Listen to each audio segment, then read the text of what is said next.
जब एक जालिम बादशाह अपनी पूरी ताकत, पूरी फौज लगाकर भी एक छोटे से लड़के को मार नहीं सका। उसे पहाड़ से गिराया गया, समंदर की लहरों में डबोया गया, मगर वो हर बार मुस्कुराते हुए वापस आ गया।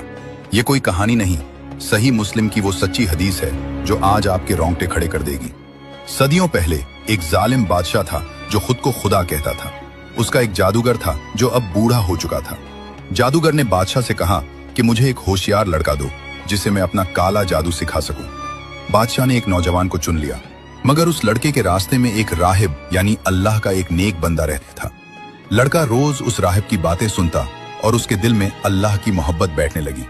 अब वो कश्मकश में था, सच क्या है, जादूगर का जादू या राहिब का अल्लाह? एक दिन फैसला हो गया।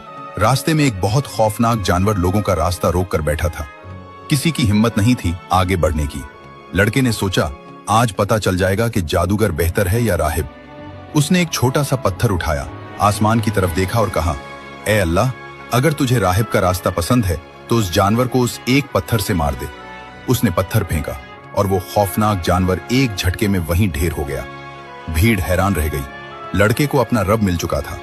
जब ये बात उस जालिम बादशाह को पता चली तो उसका वरूर टूट गया। उसने लड़के को मरवाने का हुक्म दिया। सिपाही उसे एक बहुत ऊंचे पहाड़ की चोटी पर ले गए ताकि उसे वहां से फेंक दें। मगर लड़के ने आसमान की तरफ देखकर एक दुआ की, या अल्लाह, इनसे मुझे बचा ले जैसे तू चाहे।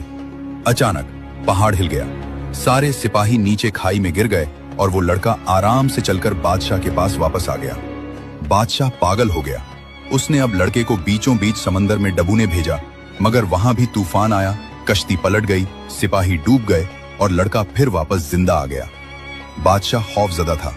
तब उस छोटे से लड़के ने मुस्कुराकर कहा, तो मुझे तब तक नहीं मार सकता जब तक पूरी अवाम को जमा करके मेरे रब का नाम न ले। बादशाह ने वैसा ही किया।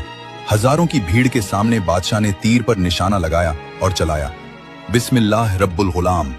तीर चला और लड़का शहीद हो गया। बादशाह को लगा वो जीत गया, मगर अचानक वहां खड़े हजारों लोगों ने एक साथ पुकार उठा, हम उस लड़के के रब पर ईमान लाए। एक लड़के की जान ने पूरी कौम को जिंदा कर दिया। कमेंट में सुभान अल्लाह जरूर से लिखें।